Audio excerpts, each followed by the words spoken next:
today we're going to talk about why Hollywood is going to implode, according to the logic and the numbers, because numbers do not lie. So looking at this from an economics perspective, it is going to happen. So I'm going to write a show based on the new agreement from the writer's strike. The agreement's in place. If I'm going to write the show myself, I don't have to then bring in the mandated amount. If I were to bring you in, it's not just me now. So now we have to adhere to this. So now we have to bring in a minimum of 5 writers for 10 weeks at $14,000, a little over $14,000 a week. 3 of those 5 have to be writer-producers at that rate. The others can be 7,000, a little bit under 7,000. There's 3 tiers, but we're going to keep it simple. If you and I decide, oh, this should be over 13 episodes, we have to get 6 people. You and I can't do it. According to these rules, we're not allowed to do it. This is going to drive up costs. It has driven it up to the point where, okay, the 5 rules of economics is going to show throughout the course of this video why Hollywood is imploding television, episodic, and feature films. Yes, it's woke messaging, political messaging, the debate around feminism, Barbie, all of that, but this is really the heart of it, the numbers. This is not opinion. These are the laws of economics, supply and demand. What happens when we drive up the cost? That means less jobs. The only way unions can do this, Milton Friedman said this as well, the only way that this can be achieved is to decrease the number of jobs. That's not their incentive. Their incentive is to get the agreement, to get these numbers as high as possible. But the result is that there's actually fewer jobs. It inflates the cost of production, less chances are going to be taken, and it causes a full-out depression. And there's just an article that was just published discussing this. It's full-blown, people are panicking. Those who are already getting paid allows them to make more. So the people that top 20% were already the top 20% that were making the most in the entire union. Right. Yeah. So what everyone on that picket line did inevitably is they allowed those that were already getting paid the most within that bracket to make more, and everyone that was getting paid less is now making less. And they were out there picketing for this without even realizing, okay, Hollywood Reporter, I'm scared. Why it's a brutal time to be a TV writer. Within that article, I want to get your thought on this. This is a quote, as a showrunner who is a queer woman of color and I can't get work, that's saying a lot. It's very frustrating. My sexual identity and my race usually make it easier to get a job. Logically, that's built into that statement. The icing on this is that this was all self-imposed. Is that I don't even think, let's take a look at this clip from Chris Gore, or not Chris Gore, sorry Chris, Bob Iger, who tried to warn in the midst of the negotiations that this is going to drastically have some dire effects. This is the worst time in the world to add to that disruption. There's a level of expectation that they have that is just not realistic. And they are adding to a set of challenges that this business is already facing that is, quite frankly, very disruptive. So they're not being realistic? No, they're not. Why do you think there were so many people who were supporting the strike from Hollywood?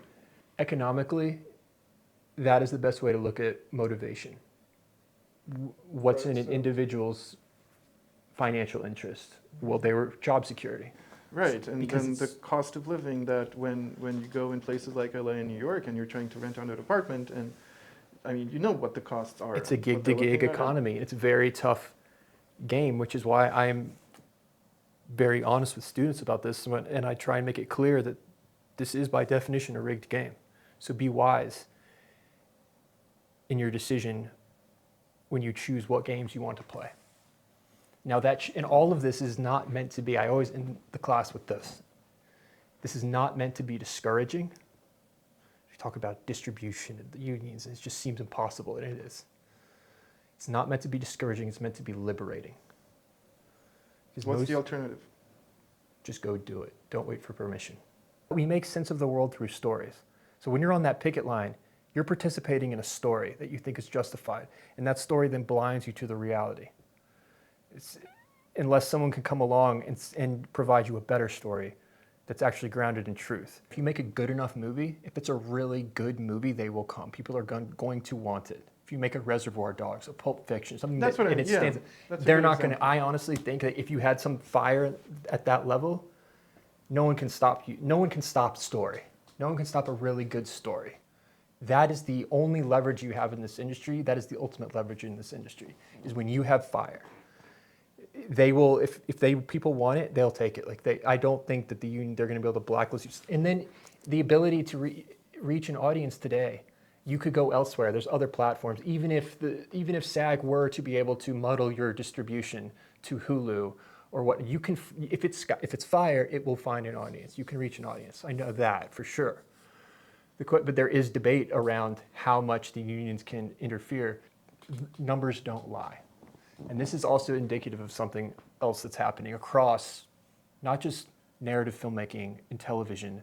You have news. You have Pierce Morgan.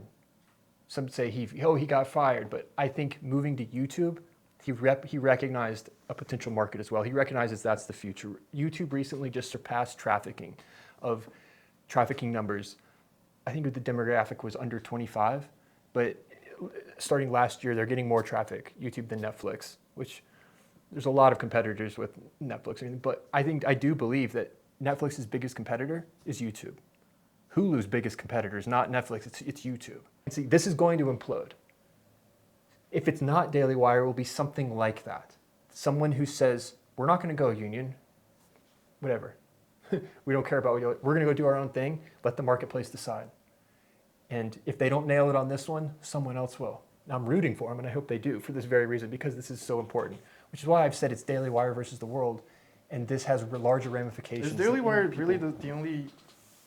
The only one. I've never seen anything like this before. I've never seen anyone say completely. No, I've never in-house before. What they were doing, you would have something like Run, Hide, Fight, or Sound of Freedom with Angel Studios, or they would. Angel Studios was doing that a bit. It was a different model. They were Hollywood for a while. They were within the system. They started in there.